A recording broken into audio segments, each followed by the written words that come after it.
Alors, un bactériophage, c'est un virus qui infecte spécifiquement les bactéries qu'on rencontre partout dans l'environnement. Et donc, partout dans l'environnement, on retrouve aussi des bactériophages qui ont une taille généralement de l'ordre du nanomètre, donc ce sont vraiment de petits objets. Alors, les bactériophages, par nature, infectent les bactéries. Ce qu'on peut en faire, et ça a été le sujet de leur première découverte au début du XXe siècle, c'est de les utiliser pour infecter les bactéries qui causent des maladies chez l'homme ou chez les animaux. Alors il y a un petit retournement en fait de l'histoire avec la première découverte des bactériophages comme moyen spécifique de lutte contre les bactéries infectieuses au début du XXe siècle, suivi de la découverte des antibiotiques et de leur explosion dans la deuxième partie du XXe siècle et le bénéfice qu'ils ont apporté à la santé humaine. Aujourd'hui, en fait, il y a un retournement de situation, les bactéries sont devenues résistantes à ces antibiotiques et on s'intéresse à nouveau à l'utilisation des bactériophages pour lutter contre ces bactéries résistantes.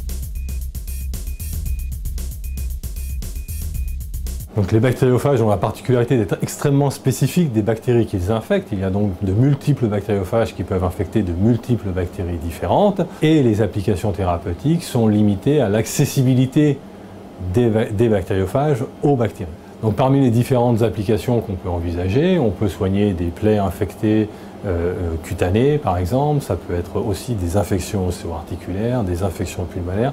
Il y a plusieurs champs d'application qui sont à l'étude aujourd'hui et qui devraient, on l'espère, aboutir à des traitements dans un avenir proche. La recherche sur les bactériophages et leur application thérapeutique est en pleine explosion aujourd'hui, aussi bien pour soigner des infections chez l'homme bien évidemment, mais aussi dans le domaine animal, dans le domaine des plantes aussi. Nous avons au niveau de l'agriculture un certain domaine d'application pour lesquels les phages ont été envisagés. Donc ce renouveau d'intérêt permet aujourd'hui d'envisager des traitements à court terme, dans les 5 à 10 ans probablement. Donc à l'Institut Pasteur, on s'intéresse essentiellement à deux domaines d'application des bactériophages. L'un pour cibler les infections pulmonaires et l'autre domaine d'application qui est plus sur un point de vue écologique, de compréhension du fonctionnement et des effets des bactériophages sur des flores microbiennes complexes, telles que celle qui est présente dans l'intestin des animaux et notamment de l'homme. Les limites aujourd'hui de l'utilisation des bactériophages sont dues d'une part à la découverte des bactériophages suffisamment actifs contre certaines bactéries, mais aussi à l'accessibilité des bactéries. Certaines bactéries ont en effet la propriété d'avoir un développement qu'on appelle intracellulaire, à l'intérieur des cellules humaines par exemple, et dans ces cas-là, la thérapie par les bactériophages n'est pas applicable directement. Alors les biotechnologies ont été ont pris leur essor dans le fin des années 70, début des années 80 et elles ont en fait pris essor à partir de toutes les découvertes qui ont été effectuées dans le domaine qu'on appelle la biologie moléculaire.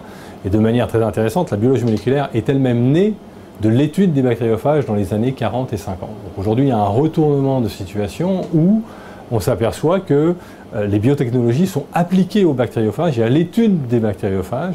Et on a par exemple des études qui sont menées pour permettre à des bactériophages d'accéder à des bactéries qui sont à développement intracellulaire, comme je le citais précédemment.